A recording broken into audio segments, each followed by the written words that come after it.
What happened to you guys after he After he escaped, he told us to leave. He said, look, when I leave, and when I run, they're going to come and look for me. So you better leave.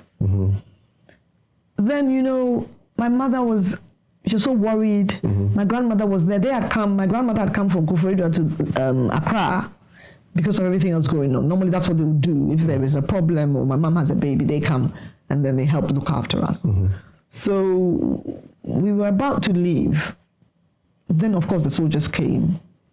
They didn't beat me at that time, but they beat everybody else in the house, including my mother's only brother at the time who was in the house. Beat him. And the slaps, they do it from behind you, so you don't know they're coming. You know, they just go blah, blah, blah, blah, like that. And the poor man, you know, he was in a very bad way. And if he had said, "Feh," they would have killed him because they had guns. So they were asking where he was, and we said, well, we don't know. To be honest, we did not know where he was. So they went off and did some kind of kangaroo court, and they said they had sentenced my father to 10 years in absentia for escaping. And they confiscated all his assets. That's what they did. And then they all confiscated not just his assets, his wives and children, and anybody else associated with him. They just confiscated everybody's assets. Quite a controversial man, a man full of trouble, I must say. But from UK, Rawlings, you know, had done the cleanup exercise. A lot of people died on the given day. Yes. He wanted to intercede, but it didn't work. He later was actually on the front line to be executed. From a distance, what did he do here? When Daddy was here, when he came in 1979, Right. he was still doing what he was doing before, in that he had his business partners in Germany. So he'd go often to Germany, and he would gather his friends here. You know, remember Lawyer Pia Minka, and there were a lot of them. I can't remember all their names now. You know, he had friends like Brody Menz, Jones Oforiata, even Nana Akufo-Addo was his friend. He had a lot of friends. Really? For those who were in the UK, he liked parties and entertainment. So often they would gather in his house, or they would go to hotels and I would say restaurants, and just be talking about what are we going to do next with Ghana? What are we going to do? So they were always, I would say, plotting to go back home. That was his main aim. Like, how can we go back home? And how can we go back home safely? What businesses can we do in Ghana to make money and to make Ghana a better place? That was all that they were thinking about all the time. So in 1979, because they had confiscated all his assets in Ghana and his bank accounts, remember, they're all frozen. At the time, 3 of my brothers were in Millfield School, Somerset, private boarding school, Henry, Sam, and Daniel. And because of the way they had also confiscated his businesses, because remember, he had borrowed monies from Germany to establish this new plant, bus plant and all that, big, heavy investment. My brothers had to drop out of school, all of them, so they never went to university. But that's the same school that J.J. Rawlings took his children. Same school, you can look it up. It's called Millfield School in Innocent Street, Somerset. It's one of the best boarding schools in the whole country. And my question is, where did J.J. Rawlings get £10,000 a year from to pay their fees? I mean, my brothers went in the 70s, early on. So by that time that Rawlings' kids went there, probably would have been around £10,000 a term. Where did he get the money from?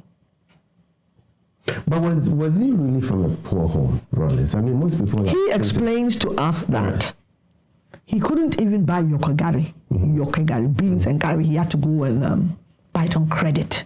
In his home, in his house, he had an airline or a helicopter seat in his living room as his chair. He did not have any money. He didn't. He told us. Nobody told us that. The guy studied in Achimota. Achimota was a very prestigious school at the time. And he mingled with all of you, you know? Achimota, I went to Wesley Girls and I went with the Cocoa Marketing Board Scholarship. So from Form 1 to Form 5, 71 to 76, I did not pay a penny. I didn't pay tuition fees. But your father could have afforded it. He was a businessman. He asked me to give back the scholarship. Mine was on merit. because out of the candidates that sat the exams, I came third in the whole of Ghana. Okay. I went to Morning Star School, a very good school, and I was 10 years old. So I wrote on the application forms that my father has a cocoa farm in Achimtafo. So what they did was to give me the scholarship on merit, and if I hadn't done well, they'll take it back. So my father said, look, I'm a wealthy man, okay? Georgette, he called me Georgetta at the time, give the scholarship back to the CMB, Cocoa Marketing Board. And I said, no, it was given on merit. So if I don't do well and they take it away, that's fine. I'm not going to give it back. So what he then did was he sponsored a lot of his friends' children, gave them scholarships to come abroad, in Ghana, all sorts of places, because he was so proud that I managed to get that scholarship. So the fact that a person goes to Achimota doesn't mean the family is wealthy. You don't know how he got there. You also don't know if he was paying any fees. We don't know any of that. Do you believe he was actually poor?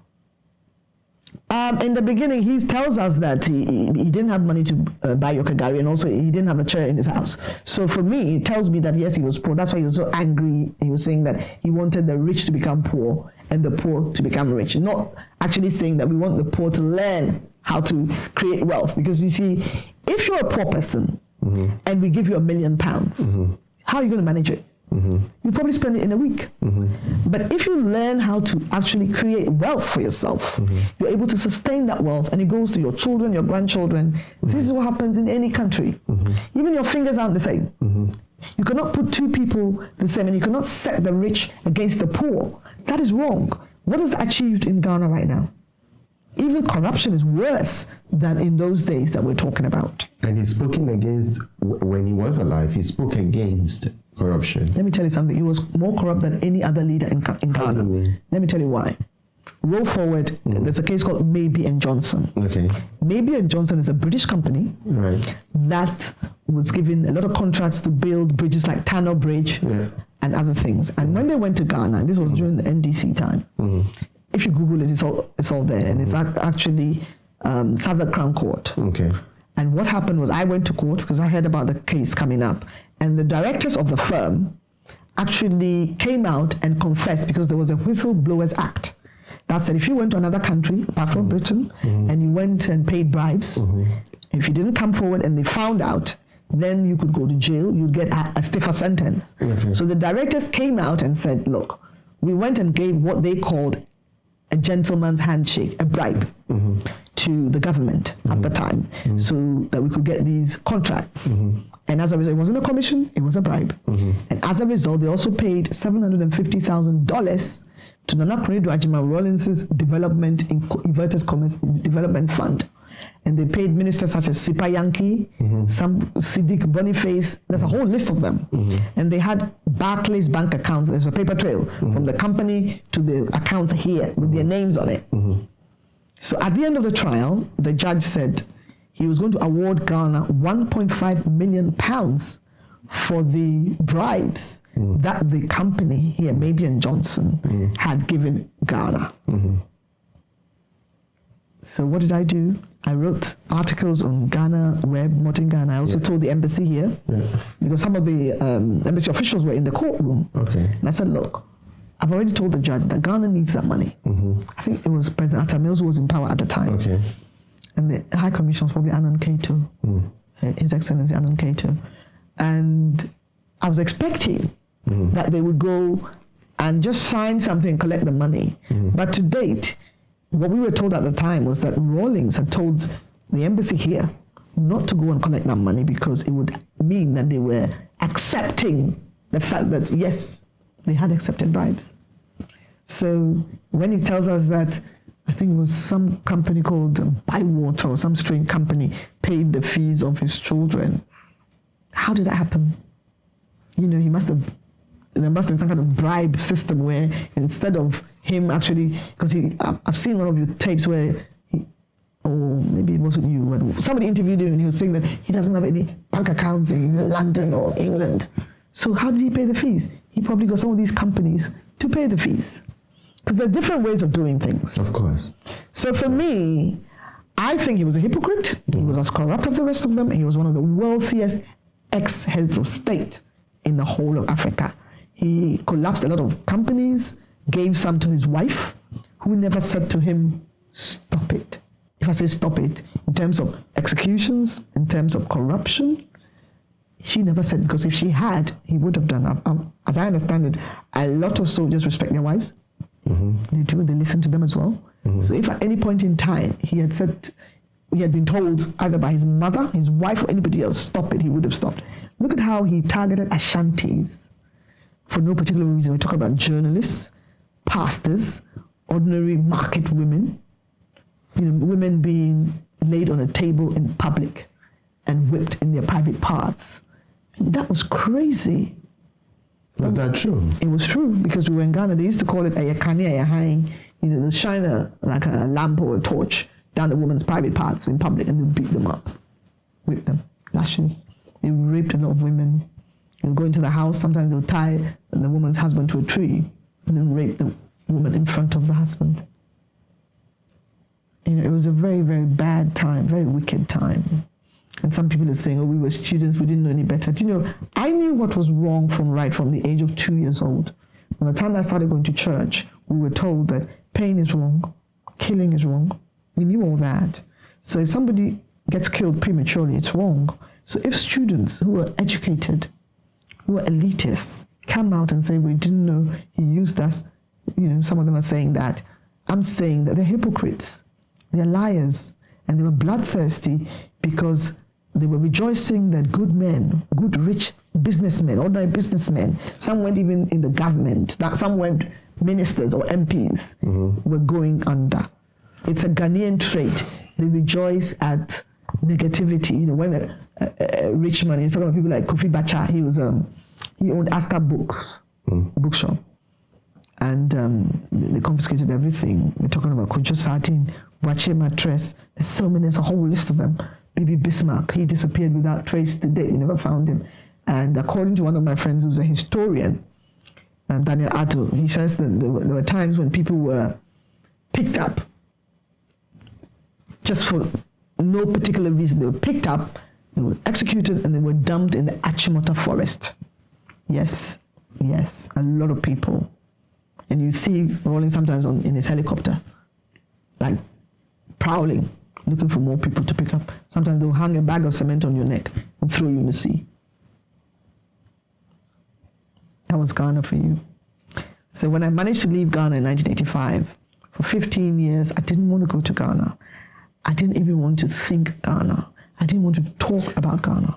How come a lot of people still praise him for democracy? He wasn't the father of democracy.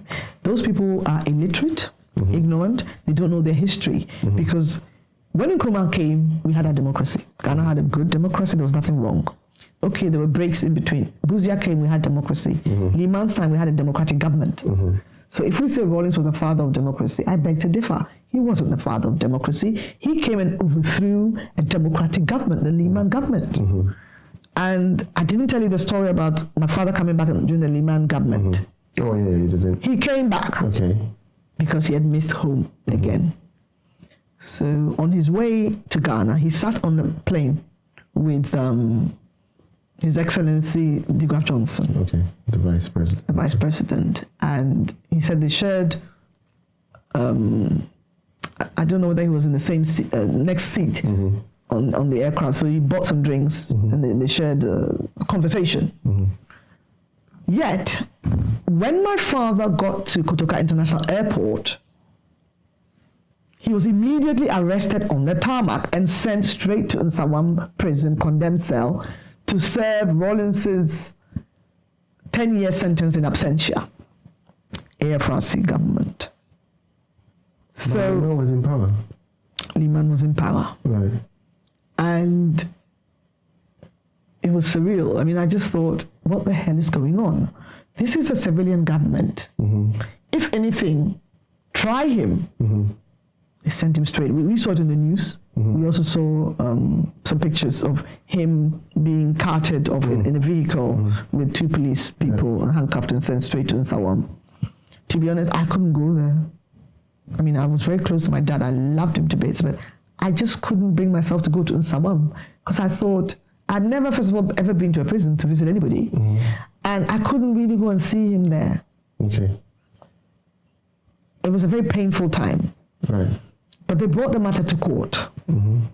And the 3 judges, we're talking about Justice Ajapong, Justice Kranting Atto, and there's a third one, Sarkodie, Justice Sarkodie. They sat on the case, they looked at it, they said, Henry Djaba does not owe any taxes, he wasn't a government minister, he wasn't an MP, he was just an ordinary businessman. Okay? So when Rawlings sentenced him in 1979, it wasn't with any merit. There was no reason for him to do that. Confiscated his assets. I mean, remember, his assets had been confiscated at that time for many, many years. And his bank accounts had been frozen. His businesses had been taken away from him. His house in Kanda had been given to a judge. He never paid any rent, never renovated the place. His house in Somanya, his village, had been given to police people. They had dirtied the place. When they were leaving, they took carpets, sockets, everything. So when he died, we had to spend $75,000 to rebuild the whole house before we could bury him. So this whole idea of them putting him in Sawam by the Liman government was wrong. So the judges overturned it and said, he's a free man, he should go. When he stepped outside the court, BNI came to try and rearrest him. So the judges said, look, if you rearrest Henry Djaba, you're in contempt. So they let him go. And he came back here because, you know, he still wasn't sure what was going to happen. They still hadn't given him his assets yet. He had to still go through a process, but they actually let him go as a person. It didn't take long. They arrested those, or they picked up those judges in the middle of the night and killed them. And unfortunately for them, it rained. They dumped their bodies in the forest. It rained, so the partially burnt bodies were discovered. And Kwame tells me that he was 20 years old, a young boy, and he was asked to go and identify his father's partly charred body. That traumatized him. It traumatized me because everybody was saying to me, oh, if it wasn't for your dad, perhaps our parents would be alive. So I had to bear this burden. And as a result was when I decided Ghana at 50, when President Kufuor came and whilst they were hailing Ghana for having gone through a democratic process and rule of law and good governance, Rawlings and his wife went on TV with a friend of mine called Janet Nah. And Janet Nah was saying to me, I should try and get President Kufuor so that she could interview him on his on her show whilst he's here. So I said, look, give me time. They're saying that when they finish with the official dome, you know, they finish with 10 Downing, with Buckingham Palace, they will come to you. Because I was just an ordinary member of the MPP. So they had agreed that they would do the Janet Nah show. I mean, TV was not a proper station in the sense that it was just a small station. But they were doing BBC and other places. What did Janet Nah do? On the day that she was supposed to interview President Kufuor, because they had to be at Checkers or somewhere, Janet Nah went off and got Mrs. Rawlings and her husband on the TV, and they were saying human rights abuses. President Kufuor has done this and done that. And I thought, how dare these people? You know, this is a murderer and his Jezebel wife coming here in Britain. And Ghana at 51, the whole world is actually, for the first time, they allowed black people to go and sleep in Buckingham Palace for some days and eat there. They're giving us what you call accolades. I was even at the mall, Paul Mall, when we saw the chariots. I don't know if you remember whether you were there or not. We saw the chariots. We saw President Kufuor and the Queen. We saw the Duke of Edinburgh and Mami Teresa, that's President Kufuor's Her Excellency, the wife. We saw all these, our people with the British people and the flags. We saw the Ghana flags and the British flags, and I remember them saying to us we needed to sing Aseda, you know, some kind of song as they were approaching us. And I said, no, we need to sing a song. My voice is not very good, but I'll try and sing it for you. Ma weninje se wufi Ghana. Ma weninje se wuye Ghanani. O se ye Gano. O se ye Gano. And people, I mean, by the time we got there weren't many people, but I phoned all the radio stations and said, look, they're not going to be looking at your papers here. Everybody should come. So when they actually got to the mall, Pall Mall, the whole place was full. And we broke the song. I was standing next to Mrs. Achampo from the beginning to the end. And everybody was saying, yeah, Dano. I mean, people were proud. But Mrs. Rawlings and the husband were saying, Kwadwo's been doing human rights abuses. This one, I said, no, enough is enough. I'm going to take these people to court. Because I'd already been instructed by Kwame that I should pinochet Rawlings anytime he's in this country.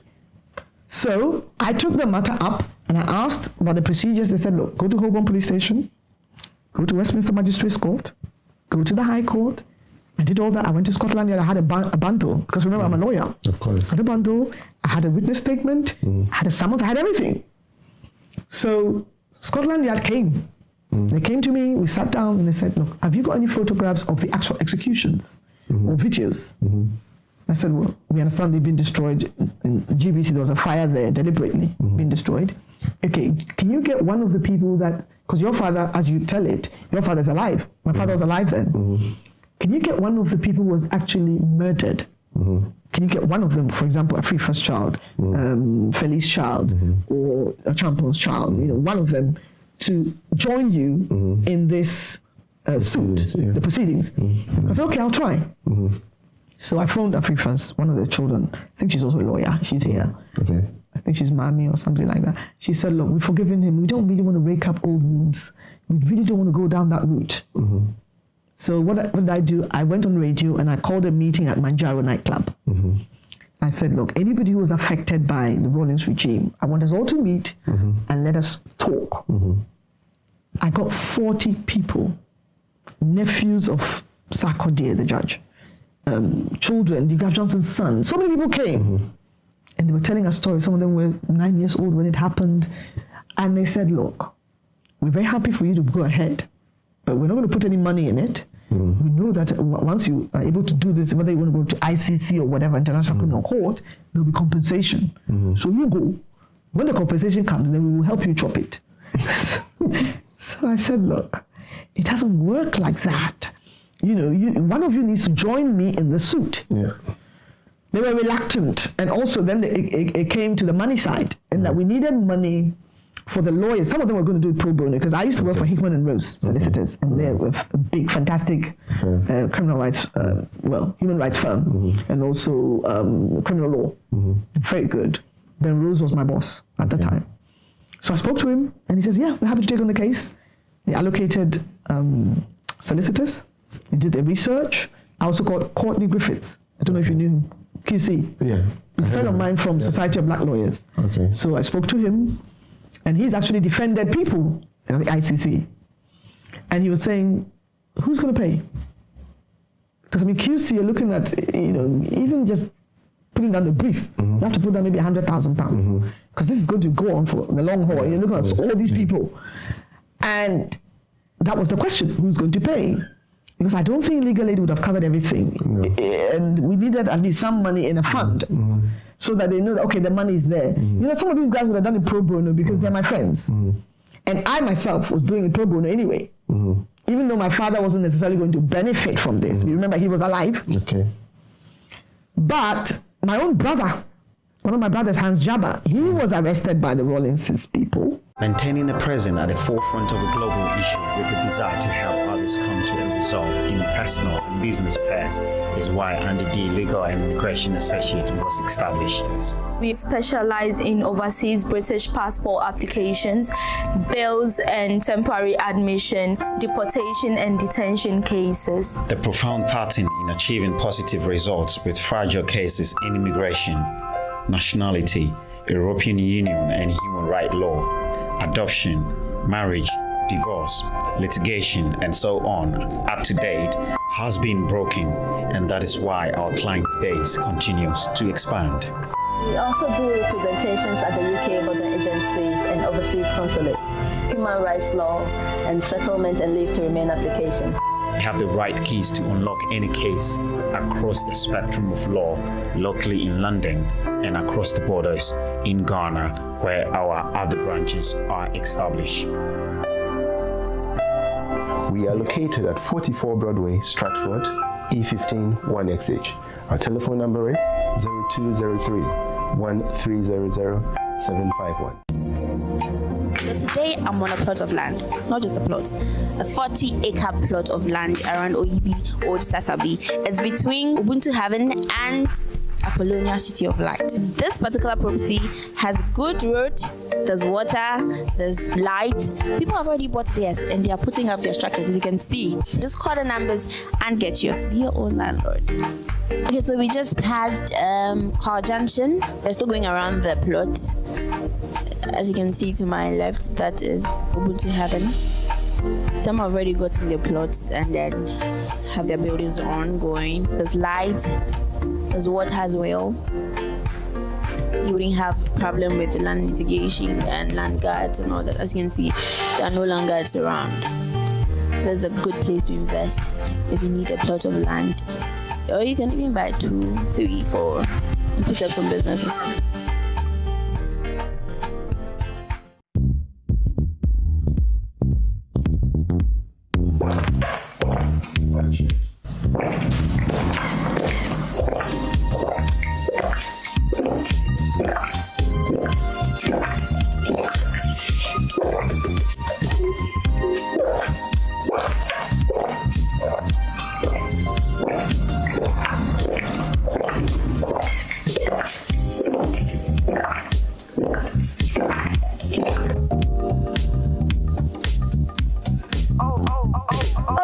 Natural mineral water comes with a natural thirst-quenching relief.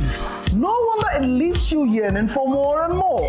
Andydtv natural mineral water. Numunsu Papa.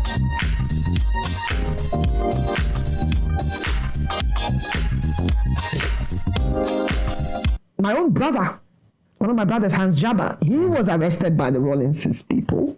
He was a student. He was a secretary of NUCS, National Union of Ghana Students at the time. Okay. He was taken to, I think, either James Fort or Asher Fort.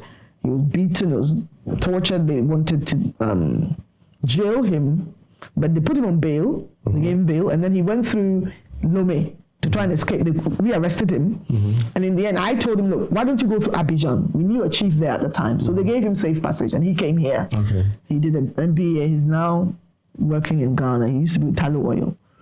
He betrayed me. He didn't come. I said, look, I'm at the High Court, Hans.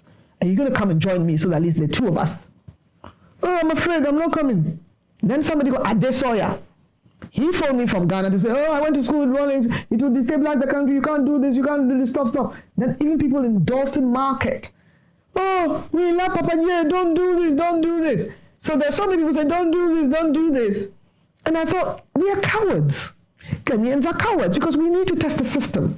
Then they say, oh, he's got an indemnity clause, so you can start in Ghana. But we have to remove the indemnity clause first. And I just thought, you know something? I cannot carry this whole thing on my head. Mm-hmm.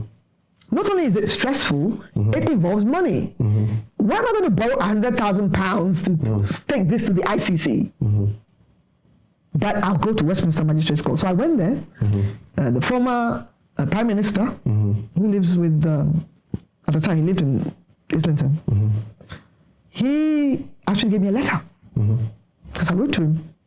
I also wrote to my MP, who was Emily Thornbury. She's also a lawyer, human rights lawyer. And Tony Blair gave me a letter that I should take to Westminster Magistrates Court to say that this matter has to be looked at. Because the man, I said he's a murderer. I'll bring you the paperwork. You can read the file. He's a murderer, and this is what he's done. Kufuor did not, Rawlings never got along with Kufuor for some reason. Even though he worked for him. Yeah, but considering Nana Kufuor, the man of peace, togetherness, he went well with Rawlings. Nana Kufuor, he's an enigma. Even when he was in Legon, as we hear it, he was a member of the CPP when his parents were UP. Okay? Here's a man that he was so desperate for power that he went and formed an unholy alliance with J.J. Rawlings, who, when he died, he was saying, oh, we had a tempestuous relationship. You can be friends. You know, politicians can be friends on the opposite sides of the spectrum. Okay.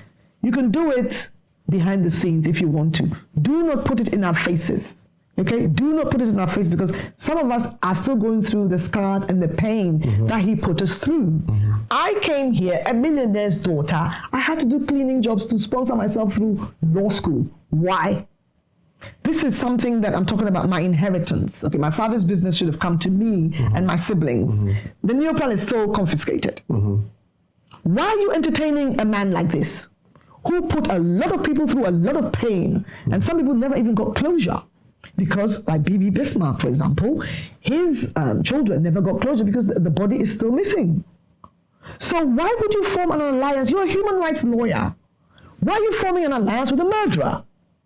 It doesn't make sense. And, I mean, doesn't he have advisors? What do they tell him on a daily basis? And does he expect Ghanaians to accept it? No, I beg to differ.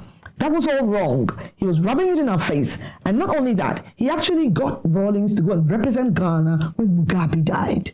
You know, why? In the world, he will be a laughing stock. Here's a man who never faced justice. He put in an indemnity clause in the Constitution. Why? Because he knew what he was doing was wrong. He knew that. As far back as 1992, when they drafted the Constitution, they sat down. MPP didn't go to Parliament then because, according to, I think, Dubois, he said there were irregularities. So they didn't go to Parliament. So he went and got apparently his barber. Rawlings went and got his barber, fishermen, all kinds of uneducated, ignorant people to put into Parliament. They all went there and they drafted this Constitution to suit him, his family, and his offspring.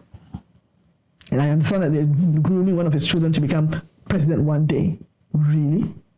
After putting us through all this pain? If anything, his estate should be stripped of all his assets and given to either victims who never even went to this national reconciliation. We weren't invited to that national reconciliation. We weren't invited. But for the people who suffered, the victims, they should be compensated for life, because some of them will need therapy for life. And if they don't want it, it should go to charity, because it will teach a lesson. It will set a precedent. It's never been done before, that any old soldier out there or young soldier who believes that they can come anytime and overthrow a government, know that even when you're dead, your dead body will face justice, because if you had any assets anywhere, including your wives and children, the way they came and seized our assets for father, mother, wives and children, all those assets will be confiscated and given back to people who suffered. Because how were people like Afrifa's wife, how was she supposed to work and look after those 6 children? Did anybody stop to think how they survived all these years? Or for us, did anybody stop to think? My father had 22 children. He was the breadwinner for a family of, I would say, over 40 people. And then his village, okay, all these people became beggars. Instant. Why? What wrong did we do? But don't you think most of the families that allegedly are or were tortured by Rawlings, people should call them cowards? Like your own brother, for instance, who never wanted to, Yes, I agree that he's a coward. Because I saw a video, and I think I have sat down with a nephew of a champion's wife. She's here in the UK. And she, I mean, herself and Rawlings sat together for, I think, a dinner or a conversation or something. And, nothing seemed to be of a bother to her. Okay. So, would you say people just forgive? Okay, let me tell you something. Quite easily in Ghana? It's possible that some people, for whatever reason, have decided to sweep it under the carpet because it's too painful, too traumatic. Everybody is different. But remember, I'm a lawyer. I'm a human rights activist. Right. I'm also a political activist here in the UK. Okay. Also, I went to Wesley Girls and Morning Star. Okay. I'm a critical thinker. Okay. I also feel the pain. Okay. Because remember, I lived it. I'm still living through it, in the sense that as a young girl, the most exciting thing was my father taking me to school in his limousine, right here in London. Yeah. Picking me up. He had a minicab account. Whenever he was out on business, say he was flying, because every year he went around the world on different businesses. Right. He would say, look, I don't even want you to go by bus. Right. That's for poor people. Go and ring the minicab number. There's an account there. They'll come and pick you up door to school and bring you back. I had the best of everything, the best of clothes, the best I didn't have to worry about anything. Here I am, 1985, having to wake up 4 o'clock in the morning and go and clean a white man's office. I understand. Just to make ends meet. Would you ever forgive Rawlings? Never. Because he never faced justice. I will never forgive him for what he put us through. They beat my mother. They beat my brother Henry. They made us poor overnight. And for about 30 years, we had to struggle right here. For a long time, my mother couldn't even look at a person in uniform. She was scared. Because they brutalized her at the barracks just because she was called Mrs. Djaba. But then there are other people like Wachijan, Chekata. I'll never forgive any of them. I'll never forgive any of them. They're wicked people. I hope they have painful deaths because what they did was wrong. They wanted to teach us a lesson for what? Look, if you pick up a man, say you want to execute my dad, do you know what the trauma it causes his children for life? Do you know? Do you know? If you torture him, because when my father came, he was so angry and traumatized, he took it out on us. Sometimes he would actually use a cane to beat my brothers. These are young boys who were, growing up here. They dropped out of school. They had to start working in a hurry. He was so traumatized that perhaps he should have had maybe professional counseling or something. He just took it out on us. In the end, for no reason, he just left my mother. They'd been married for over 27 years. She was the first wife. He said my mother was his everything. And then he left us as well. Do you think Nana Akufo-Addo should convene another reconciliation meeting for the aggrieved? Because there's still a lot of people aggrieved. Reconciliation. Yeah. Well, if the people want it, it's good to maybe do a survey. For me, if he's talking about reconciliation, I'm looking more at compensation. I just want my father's company back so we can run it and make money. All right. Okay, and also help the transport business. Instead of importing vehicles, we can run it successfully. You are a member of the NPP, or I presume was a member? I was a member up until 2014 when Nana ladies attacked me right here in the streets of London outside a place called a banqueting suite in Edmonton. About 10 of them aggressive women because they said I had supported Alan Tremeting in the primaries. Okay. So they nearly killed us. Okay. So from then on, I asked for them to convene a meeting so we could find out what was going on. I reported it to Edmonton Police. Okay. And they gave the ringleader a caution. Okay. Her name is Joyce Dare, and she got a reward as MP for Busumi Frehon. She just lost the seat though. Okay. She lost it in the primaries. Okay. For me, I haven't renewed my membership then because they claimed that they suspended me a day after I had been attacked. I wasn't alone in the car. My aunt, my uncle, and my hairdresser were all in the car. Right. So MPP, for me, I'm no longer a member because even just before the elections, when I saw Kwame Djaba on the campaign trail, I called a guy called Matthew Treme. He used to be the secretary here, branch secretary UK. Okay. Because remember, every election, I would leave my job for at least 3 months and go down to Ghana and campaign. Did you campaign for Nana? Yes, I campaigned for him twice in a row. Okay. Nobody paid me a penny. All right. Okay? But your sister was also given a position?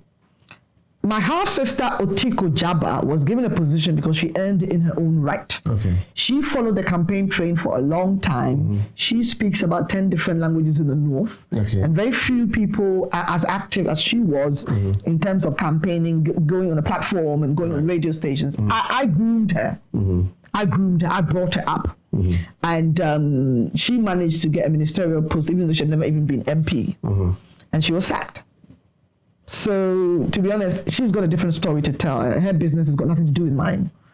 I was here, I've been with them since I registered with them in 1992. And I've been given, when we go to a meeting, I'm the one that comes up with the most ideas. I would say I was one of the most intelligent in the lot. Why are you following your father's footsteps? Why don't you get into politics then? My father told me that because politics reduced him from a very wealthy guy to nothing, he doesn't want me to do politics. In fact, I even stood as a local government councillor here in Islington, in the UK, 2002. That was the year that, even though Islington was what they call loony left, it'd been red, been Labour for many, over 30 years. Okay. We even flew the red flag on the town hall. That was the year that Tony Blair decided to go to Iraq. So they wanted to teach him a lesson in his own backyard. So Islington lost the whole of the council to the Liberals. We only retained 1 seat. Okay. So I lost. I stood in St. Mary's ward, which is the wealthiest, one of the wealthiest places in Islington. Okay. My ward has 350 restaurants and a lot of fine, rich Jewish people. I could have gone again, but I haven't. Have you considered Ghana? No, because the politics there is dirty. Right. They will also not allow somebody who is a dual national to contest. In fact, there are about 26 or more different positions, that, including member of parliament. Because I thought about my father's village, Krobo constituency, but it's NDC stronghold. Yeah. So it won't change. Okay. So I thought, okay, where else can I go? Nowhere else, really. I lived in Tessanum. I've lived here now for 35 years. I can't justify going to stand anywhere there. I can do projects, which I have done. I've done 2 internet cafes free for people in Agugu, near Somanya, and then Somanya itself. Okay. It's free. Okay. But in terms of politics, until they change the system to allow dual nationals to compete fairly, I cannot do it. Okay. I'm not prepared to give up my British citizenship. Okay. Because if, God forbid, there's a coup one day in Ghana, the British are not going to come and pick me up. You think that there could be a coup? It can, yeah. And you can't rule it out. You can't rule it out. Anything can happen. Because I noticed a pattern. Whenever there was a coup in Nigeria, it didn't take long for Ghanaians to follow. So we like to follow the crowd. All we need is for it to ignite somewhere, and then we start plotting and planning. I mean, even now, there are always plots that are curtailed. Yeah. Yeah, so it can happen. All it needs for one person to succeed. Yeah, people are hungry for power. Now, are you happy? Now, Nanado is in place. Peace is, we had a peaceful election. And most people from the NDC. It wasn't peaceful. At least 6 people have been killed. Well, in every election you have. No, but even one person being killed is it's quite, not good. Yeah, but it's not good.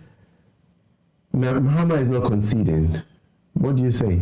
Well, we're looking at a similar picture to what happened in 2012. Okay. And I remember actually going on radio and begging the MPP. I was saying, look, don't go to court. Elections are won at the ballot box. It will also put the country like on a standstill. I got a lot of insults. They were saying they'll go to court, And I said, any idiot can go to court. So what happened? They went to court. They had the best team. They had a lot of people from here, lawyers from here. Of course. Some of my colleagues. There was a guy, David Owusu-Yanom. I don't know if you know him. He's a barrister. There were people from America. NPP has a lot of lawyers. And Philip Addison led the team. I'll give you his details, Philip. Okay. I think you should interview him. So basically, they went to court. It went on. I watched a lot of it live because I was at work. I was still watching it. Live on YouTube. Yeah. And then what happened? At the end of the whole trial, they brought all the pink sheets and all the evidence. The judges still ruled in favor of the NDC. Do you think we had a free and fair election this time around? No, I don't. You don't? No. Why is that? Because a lot of people are complaining that it took 3 days for the EC to come and announce. In that time, she was massaging the figures. Really? Also, the EC. It took longer for Charlotte. Also the EC, as we know it, is actually related directly to Nana Akufo-Addo's wife. Yes, you have to check out. No, it's not allegedly. She's related to her. So just check out the actual lineage. Okay. We hear that it's her relative's daughter, so it's like she's her niece. That in itself is a conflict of interest. Okay, it is a conflict of interest. Just believe me. A lot of people are saying there's a seat, for example, Joe Gatti. They had to recount. He lost the seat. They recounted and they said he had won. So there's so many different discrepancies, and there were ballot boxes being stuffed and all kinds of things that it couldn't have been free and fair. But if it's not free and fair, how come they've won almost equivalent to, the MPC? They've won, and they are not complaining about the ones they won. But they are challenging other places they didn't win. If ever you've been to an African election, you see what happens. Both sides, both major parties try and rig, and whoever is the clever one wins. Okay. The last election, we hear that I didn't go to that campaign. I've been to nearly every one of them. I didn't go to the last one because remember, they claimed that they had suspended me. And really, I said, where's the suspension letter? They still haven't found it. And I haven't seen it. I wasn't served with anything. So we hear that there was a guy called Anoche that they got from NASA, from America, an IT expert, who came and on the night hacked into the EC's computer and made sure that they won, basically. That is what we heard. They can come and deny it if they want to. And I've heard this from not one NPP person, several NPP people. Why can't they prove it? Prove what? Evidence. Nobody's asked for that. Well, Nobody's asked for any evidence about that one. 2016. Well, even now. Or you mean that people should ask for it now? Yes. Well, it's never too late. It's never too late. I mean, if you want the evidence, because that right now has gone, we're now in 2020. But I'm talking about the the 2020 elections, it depends. I mean, I'm not an NDC member. It's up to them. If they want to go to court, then they have to present their evidence. Of course. So if they've got any evidence, like written evidence or photographic evidence, sometimes they take a picture of the pink sheet or whatever, pink sheets, whatever it is that they've got, because remember, they can go back and watch what happened in 2012, some of the videos, and they've also got Chachu Chikata and all these other big advocates, and he's also trained, okay? They've got a team already. So if they can consult them and then have a conference or whatever before trial, and they're given a list of documents. I mean, you're a lawyer, a list of documents that they have to provide on time, and they're able to issue proceedings, then of course it will all come out for us to see. But if they're not able to do that, then it's up to them what they want to do. Remember, I'm not a politician in Ghana. I live here with my children. My parents are dead, so I have no business in Ghana in that regard. I have no interest in Ghana. That's all? Not really. Not really. My life is here. Should Nana consider you for any position where it will not affect your nationality? Would you accept it? Yes. If I was considered, for example, for special advisor or something that I felt I could do and do well. Yes. For example, I've even asked in the past whether I could be special advisor on women, how to groom them, train them, nurture them, and bring them not just as MPs, but from maybe assemblywoman all the way up to different positions, I've asked for that.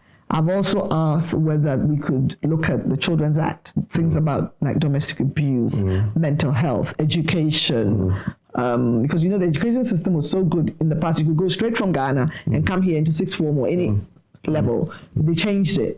So now you have to go through NARIC, and then even if you finished a degree, if you come here, you don't top up. You can't get a proper job. So I want to look at that kind of system. And even our university graduates, they come out and some of them cannot read and write properly. Okay. They're unemployable. Right. So there's certain things that I feel I can do. Okay. But if he considers me as being worthy of a position, then I would consider whether I can work with them. Because I know that I don't like what you call hypocrisy. I'm not a liar. And I don't chop anybody's money. In that sense, I've never done that. All right. So I'm not corrupt. Okay. So if I'm going to a situation where I feel that I'm going to have to bend my own rules, then I won't take it. That's on principle. I'd rather write books, do my media stuff, and live comfortably until I'll be 60 next year. So until I retire, I'll do leisure things and enjoy my children. Right. There's no need for me to get involved in a country that already is tainted with Ajapa deals and all these other deals, and William is still walking around free. So I look at it and I think if I was in a position in Ghana, I'd probably be sacked, because I don't like nonsense. I don't like thieving and bribery, corruption, those kind of things. And I've got a loud mouth, and there's something that if I don't like it, I don't like it. And if there's something that's wrong, I'll say it. And I won't say it quietly, I'll probably say it loudly. And as a result, I'll probably be hated. So I'm looking at it from that point of view. I know how to toe the party line, because I've been in a party before. I know how to be useful in a party because I'm a professional fundraiser. I'm also a solicitor. I'm also a mentor. And on top of that, there are other things I do in the community that nobody knows about. For example, knife crime victims. I volunteer. I assist them in different ways, help them from the beginning where the person's died and you have to arrange a funeral. From there, maybe they've got housing issues, employment issues, immigration issues. The parents want compensation, they want to go to court. I'll hold their hand, go with them to court. And then after the hearing, help them fill in a form to get the criminal injuries compensation. It's all done pro bono. Okay. Okay, Georgette, we can keep going on and on and on because Georgette, you're just amazing. But if there's one thing you want to say to Nana Kwadwo Djaba, what would you tell her? What I would tell her is that she needs to apologize on behalf of her husband and herself for all the bad things that they did from 1979 to whenever it is that they left, which would have been 2000 when Kufo came. They need to apologize and they need to give back whatever they stole. We're looking at, I think there was a cement factory and other things that the husband took away from the nation and actually personally gave it to her. They need to give that back to the country. It's very important because if not, karma is a bitch. Okay, it is. It will come back and haunt her.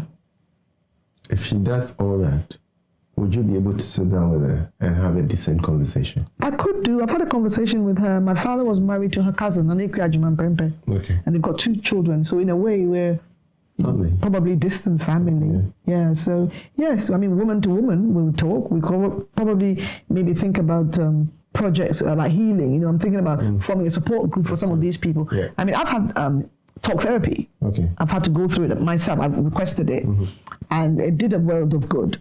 Okay. Because then I can stand on my own 2 feet. I can go and be a lawyer. Sure. If not, I'll be a broken person. Of course. But I'm strong, you know, if there is a death in the community, I'm there. If there is a birth in the community, I'm there. Okay. And I'm always on radio, you know, helping people. That's fine. Yeah.